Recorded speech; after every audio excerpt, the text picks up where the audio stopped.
Hey friend, welcome to reasoning expert. I'm Rahul. तो देखो, sitting arrangement मतलब ये बैंकिंग टाइप का आपको बता रहा हूँ, एक छोटा सा क्ल्यू, ठीक है। और वो क्ल्यू क्या है?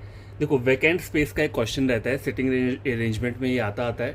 कभी ना कभी आपने फेस किया होगा ये वाला क्वेश्चन। तो देखो, एग्जाम्पल के तौर पे यहाँ मैंने कुछ लिखा हुआ है, 7 person ABCDEFG are sitting around a circular table. इसका मतलब क्या है कि 7 तो बैठेंगे ही बैठेंगे, इन विच वी हैव 8 सीट्स। मतलब 7 पर्सन तो रहेंगे, लेकिन टोटल जो सीट्स है, बैठने वाली सीट्स हैं, वो टोटल 8 है। उसमें से 7 पर्सन जो हैं वो उसके अंदर रहेंगे, ठीक है। तो and all of them are facing क्या कर रहे हैं? इनसाइड कर रहे हैं। इसका मतलब क्या है कि वो जो 8 सीट बोली है ना, मतलब 7 पर्सन में से जो एक सीट रहेगी वो क्या रहेगी? वैकेंट, मतलब वो खाली रहेगा, ठीक है।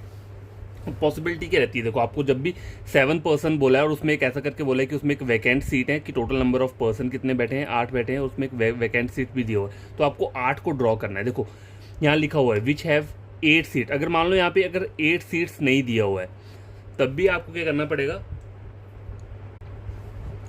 तब भी आपको, अगर 7 बोला हुआ है तो उसमें से बोला है एक खाली है, तो आपको फिर भी कितना लेना पड़ेगा? 8 ही लेना पड़ेगा, क्योंकि 7 पर्सन को तो आपको बिठाना है ना, एक को ही नहीं बिठाना है। तो अगर आप 7 पर्सन लोगे और उसमें एक वैकेंट छोड़ोगे तो इनमें से कोई मिसिंग हो जाएगा, वो हम नहीं कर सकते वैसा।